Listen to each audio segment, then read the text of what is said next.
Hello, everybody. Hola, mi gente. Welcome to episode one of En La Mesa. I'm your host, Carlos, and I'd like to welcome you to my podcast.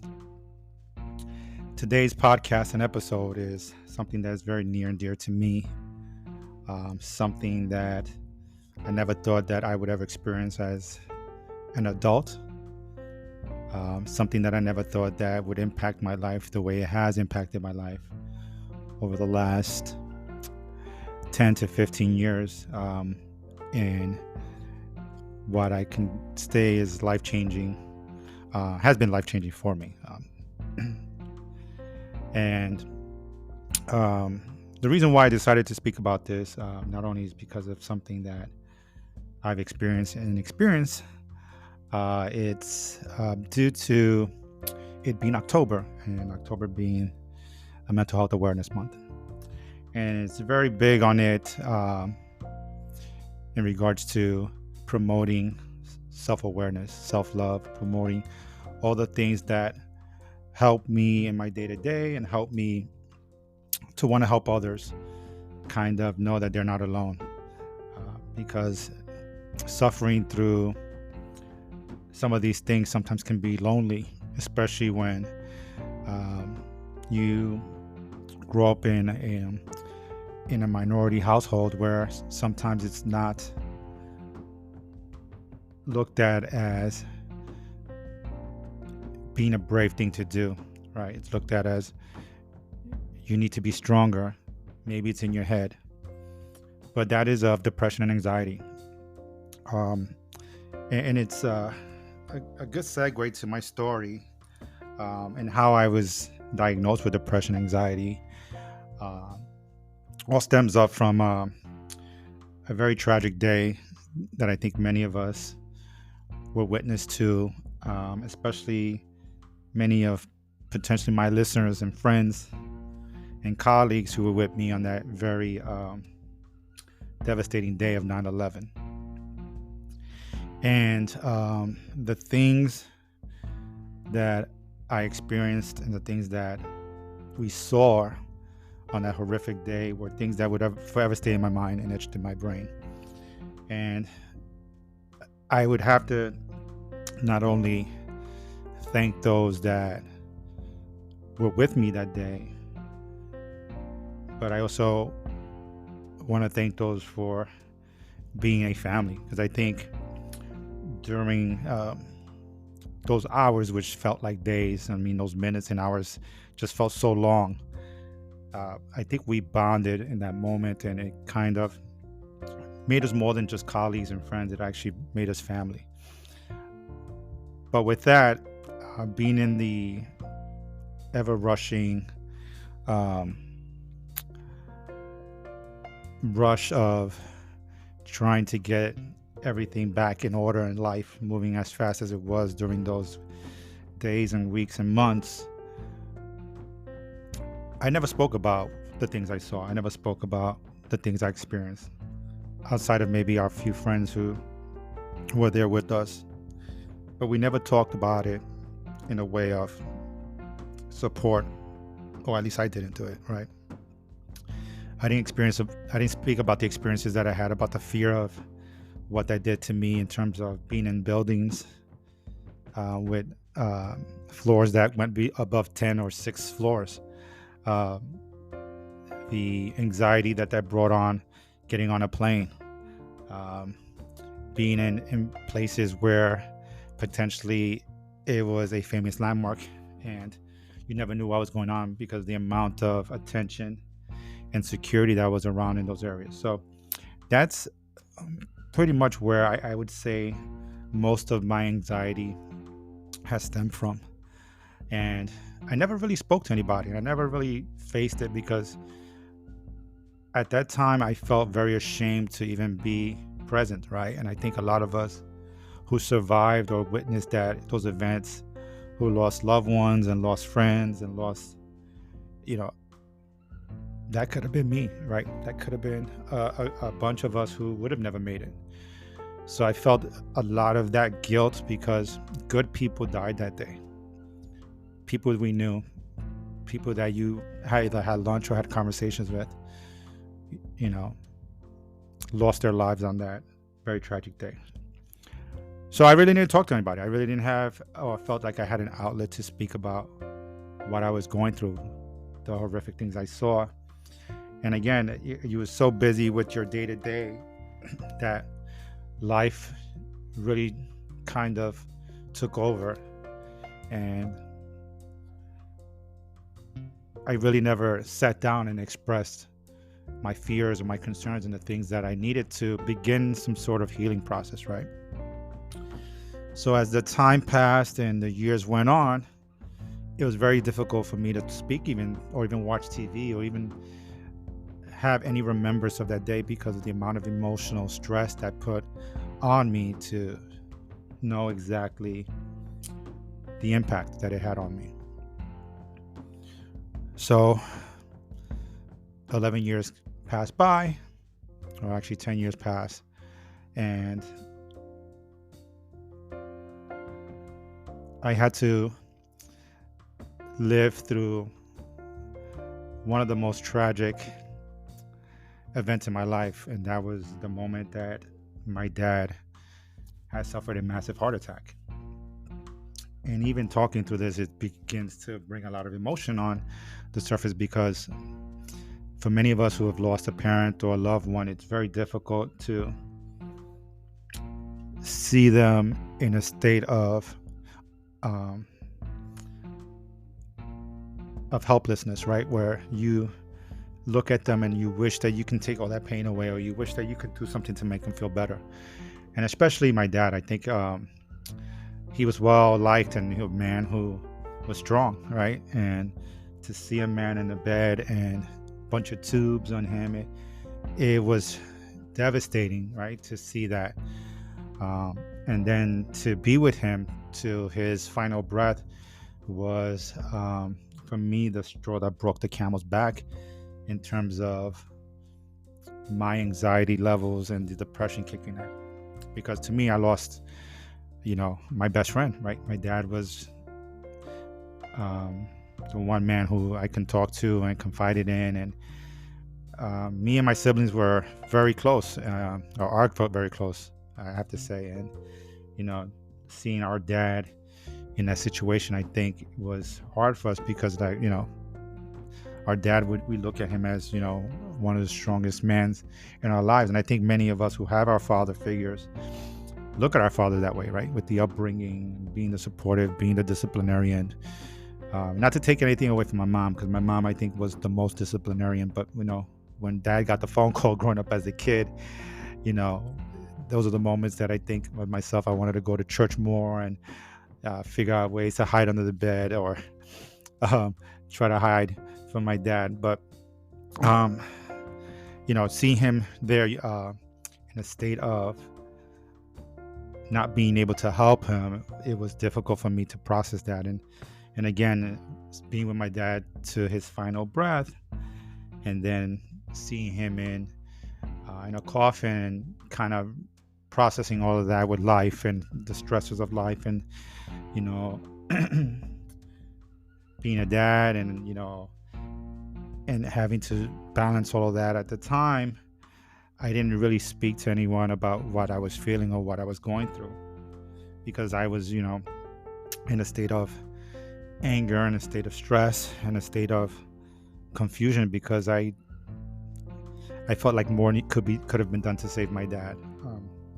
But again, that's not for me to judge right now, or to say that the doctors and the team that brought him back to life didn't do enough, right? But at the moment, is what you feel from an emotional perspective. So fast forward a year, and I have the most explosive panic attack while commuting, and I thought I was having a heart attack, and I thought that I was losing myself, right? And I sat down, or was taken to the hospital with the thought of having a heart attack. And it was just really hard. It was really hard because, again, I felt like I didn't have support. I felt like I couldn't talk to anybody. I felt that anybody that I spoke to was automatically going to judge me. And you feel embarrassed and ashamed because you feel like a burden to people. So having that chemical imbalance of the anxiety and the panic attack, it was very difficult for me to even function at work. Um, I couldn't drive because getting behind the wheel caused my anxiety and um, to be at 100. I mean, it was really, really difficult for me to live through that. But it was hard because again, I couldn't depend or felt like I couldn't depend on anyone because I felt like it was very heavy what I was going through. So I decided to, um, by the request of my doctors, to see a therapist. And mind you, going through depression and going through my anxieties, what I'm very grateful and thankful to God is that I never got into any drug addiction, really didn't become an alcoholic. Well, outside of hanging out with my friends and spending time with my colleagues and having good times, where you did have a good time. I didn't look at the drinks and alcohol or drugs as an outlet to help me curb my stressors and my anxieties. Um, but going to a therapist helped me realize that it was okay to kind of just express yourself, even if it was to a perfect stranger, right? And that's one of the things that I did, was that I began to just speak what I was going through and how I felt.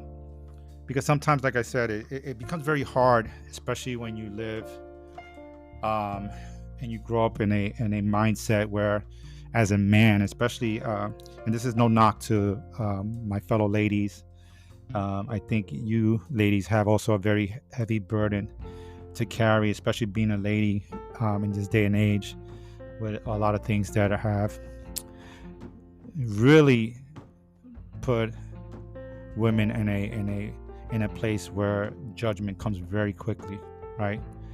But when I talk about the men, how we suffer in silence, that statement is very powerful and prudent, in at least in my world, because while I was alone, um, while the kids were sleeping, I did suffer in silence, right? I would walk around with feeling like my heart was ripping out of my chest, sad, depressed, crying, asking, God, really, why did I deserve to kind of still be here? Why am I going through this? Why am I feeling such a heavy burden, right? And I did grow up religious. I did grow up in a very Christian household, and Catholic, because my dad was Catholic, and it was very, very loving. Our household was not a home where things were chaotic. My parents were very model parents. My mom uh, and my dad were very great at parenting. I mean, when it came to tag teaming those two, you couldn't get away from tricking either one of them to take sides, because when it came to um, disciplinary and disciplining, my parents were really on point. Except, I would have to give a shout out to my youngest sister out of the girls, who pretty much got away with murder, and I think my other siblings could attest to that. So I'll just throw that in here. But my parents were very loving and caring parents. I mean, they were the parents that people went to for everything, and there was never a door closed, or never a no, you can't have this, or you can't be fed from a food perspective, right? My parents were always had the door open and made sure you ate and you were good and that you were taken care of. So um, growing up in that household, it was definitely loving, right? But also being raised in a household of old school Hispanic Puerto Ricans, right? You looked at things where if you were going through something, sometimes, as I grew older, was that a lot of people were like, oh, you got to pray about this, or you got to seek God, and sometimes it felt like, I don't want to pray to God, or I don't want to see God. You're here. You're my sibling, or you're my parent, or you're my partner, or you're my friend, or you know, it became that to me from I just wanted somebody to sit with me and listen to me and hear me out.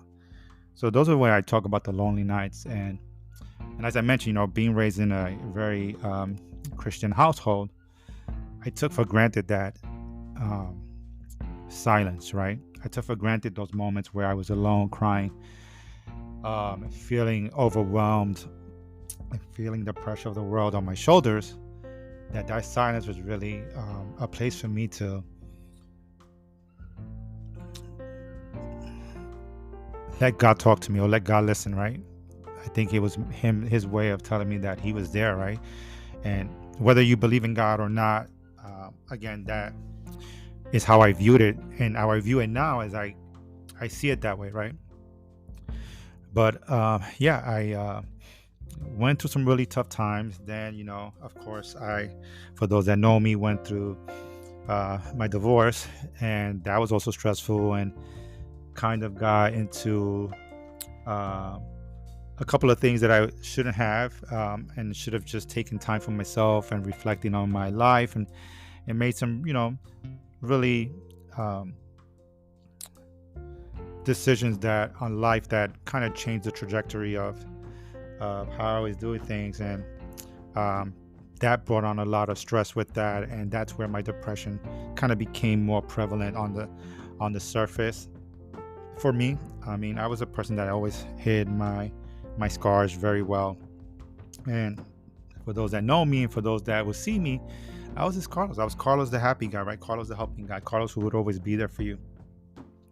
Carlos that whenever you needed something, I'm there, right? And meanwhile, when the lights were out at night and the doors were closed, I, would struggle and suffer, um, and it wasn't easy because there were moments where you felt like the end was near, right? There was moments that I felt like I couldn't bear the cross that I was carrying, and I didn't want to have my kids see me in a state of such disarray because of one thing I did do, and I would say was that I would be very honest with my kids, right? If I was struggling for a bit and let them know that I'm going through something, I would, speak to them about it, but letting them know that, I was okay, but really, their dad wasn't okay, right? Their dad was struggling, trying to figure life out, trying to figure out whether or not it was even worth living, right? And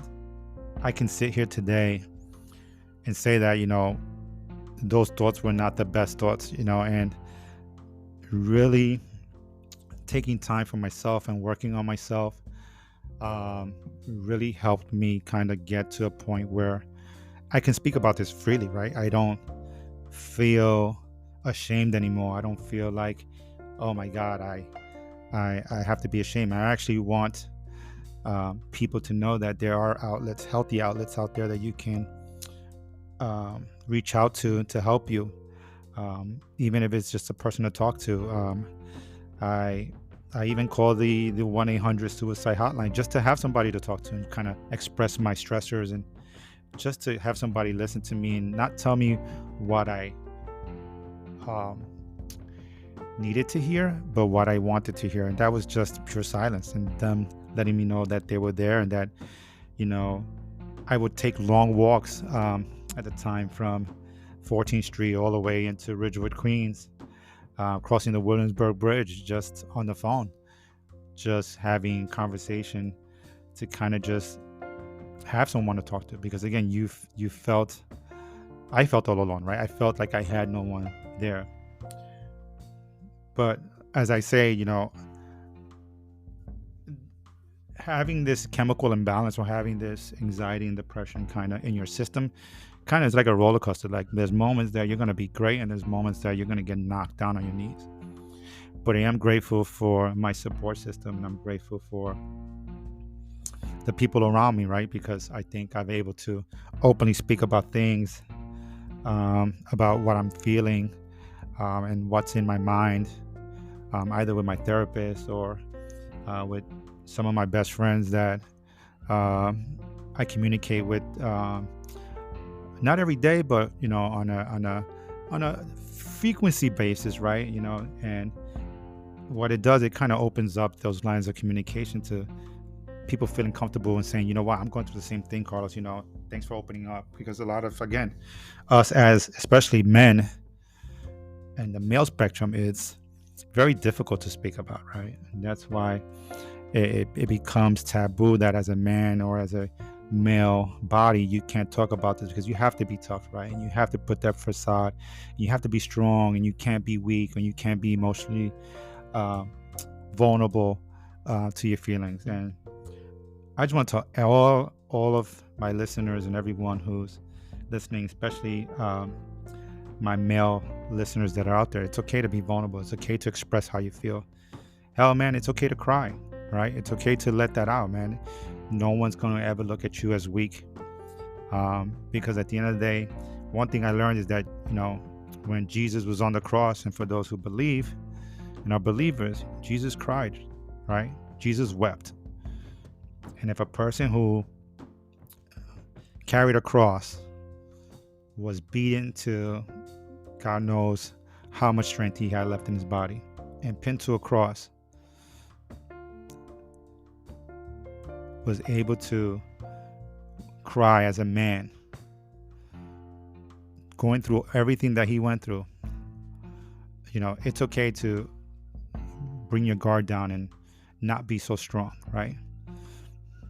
But I will say that you do that with the right people around you. Make sure you surround yourself with a lot of positive. Make sure you surround yourself with family. Make sure you surround yourself with friends. Because at the end of the day, what people don't know, they won't know. And if your friends or your families or your spouse or your partner or your kids don't know that you're having a tough moment, and you don't have to go into details, right? You can just let them know you're having a tough day. That gives people an inclination that they need to help you and that they need to be there for you. Because I can guarantee you 10 out of 10 times, the moment you say that you're just having a really tough day, the support will be there. People will open up and be like, what do you need? How can I help you? What do you want? And I think that's one thing that I've learned, is that in going through all of this, is that my gift and my way of going through this, learning it and feeling it and experiencing it, is that my gift is to be there for support, right? Understanding what people may go through. And I may not get it right all the time, right? I may not get what you're going through, or I'm not going to provide you counseling or an answer, but I'm going to be there to listen, right? To be an ear and to provide whatever support you need at the moment, whether it's as a friend, whether as you're my partner, or my kids, or my brother and sister, or my mom, or my cousins and family. I've always been that type of person to ensure that others are good. And that was one of my biggest things, is that I take care of everybody and make sure everybody was good. But at nighttime, I felt the most loneliest and alone. And I had to learn how to be alone, right? And I had to learn how to be by myself, and that it was okay to be alone, and it was okay to cry in your car, and it was okay to be emotional in front of your friends, right? Because at the end of the day, those are the people that know you the best, right? And I think what I've learned is that growing up with my friends and growing up with, being in my family, that people knew me as very emotional. And I joke around with my brother, and I tell him all the time, is that I wish that my father didn't give me this gene of the sensitivity and the being emotional, because as we talked about the things that my dad used to do and how he would be, is that my dad was very an emotional person, right? Whenever he told you he loved you, whenever he spoke to you, whenever my dad had a way with people, right? And the moment he would speak to you, and he would have maybe a drink or two in his system, it'll be, I love you, and he'll start crying, and he'll take out his handkerchief. And it was genuine, though. My dad was a very genuine person, and I think that's something that he instilled in me and my siblings, and that's why I've always been very genuine with the people that I know. And for those of you who are my friends and know me, that I've always been there, and I've always been very genuine with my words, and very loving and caring person to you. And if I wasn't, maybe you deserved it. No, I'm kidding. If you wasn't, it's maybe because I wasn't thinking right, or in the right mindset. But with that said, my journey's been tough. It's been, there's still good days and there's still bad days. And I don't sugarcoat anymore what I'm going through. I kind of explicitly speak my mind in terms of what I'm going through. And sometimes I don't. Sometimes I need to process it, right? Sometimes it's my cross to bear, right? And uh, my hill to climb or to get over. But doesn't mean that I shun everyone away from it. I tend to just try to focus on how do I get through this moment, right? And one thing I'm very prevalent of is that I like to stay in the moment and stay in time, because I can't predict the future, nor can I change the past. So what I try to do is focus on what I can do in the moment to ensure that I'm okay. What can I do in the moment to ensure that my mind is not in the future? And what do I have to do to stay focused on the task at hand? And that's how I get through my days, right? And that's how I focus on how I get through life sometimes, especially when those lemons are being thrown and there's no way to make lemonade because it's just difficult, right? So I've learned to just accept that for what it is, because again, at the end of the day, I don't know what's going to happen tomorrow. I can plan for tomorrow, right? I can plan that I'm going to get up, have breakfast, take the boys to school, or if they're not with me, get up, go to the gym, come back, get ready for work, and start my work day, right? And maybe communicate with folks and try to plan my day out like that. But I can't focus that, I'm not going to be able to do this tomorrow because I'm just stressed out, right? I don't have those capabilities because I'm not a fortune teller, nor do I know what the future has in stored for me. But what I do know is that in this moment right now is that as I'm speaking to you, I know that this is something that I'm excited to be venturing in and speaking. And with that, I just wanted to share my story.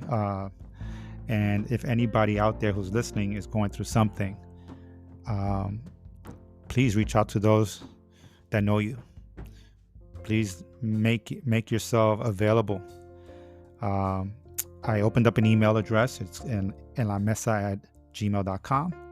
You can even email me your thoughts and what's going on through your mind. And again, I'm not a therapist. I'm not a licensed therapist, nor am I a counselor. I'm just a person who's lived through this and want to share my life story and what I've been through that's brought me here. And some people may think like, wow, you really haven't really seen or been through a lot. Believe me, I've seen and been through a lot that's brought me through hell and back, I would like to say. But definitely, if you're suffering and there's someone out there that's really, going through a hard time, please reach out to someone that you know that you want to sit through and talk to. As I mentioned, my email's available, enlamesa@gmail.com, as well as, please reach out if you have any thoughts of self-harm. Please reach out to the suicide hotline by dialing 988 on your phone. But again, there is a life out there. It may be tough, it may be hard, and sometimes people think it's easier said than done, and the struggle is real. Believe me, it is real. Some days are difficult, some days are not, are easy to manage. But in all difficultness, I really do hold on to my faith. I do believe that there is a higher power, and that he hears me. And that even though there's moments that I may sit in my car and have a moment of vulnerability by myself, I know that that moment of vulnerability is something that I need to remind me of being human, right? That I'm not a superhuman. That it's okay to trip and fall, and it's okay to make mistakes, right? And that the mistakes don't define you. And that the things that you may have done don't make you the person that you are. What makes you the person you are is how you get out of those mistakes. The things that make you strong are how you define your life moving forward. And I just want to say that I appreciate you all for listening in. Thank you. And I can't wait to continue this journey of En La Mesa podcast. Again, join me for episode 2. And like I said, we'll have some interesting podcast guest coming on board, and we'll definitely make this exciting and fun. Thank you again.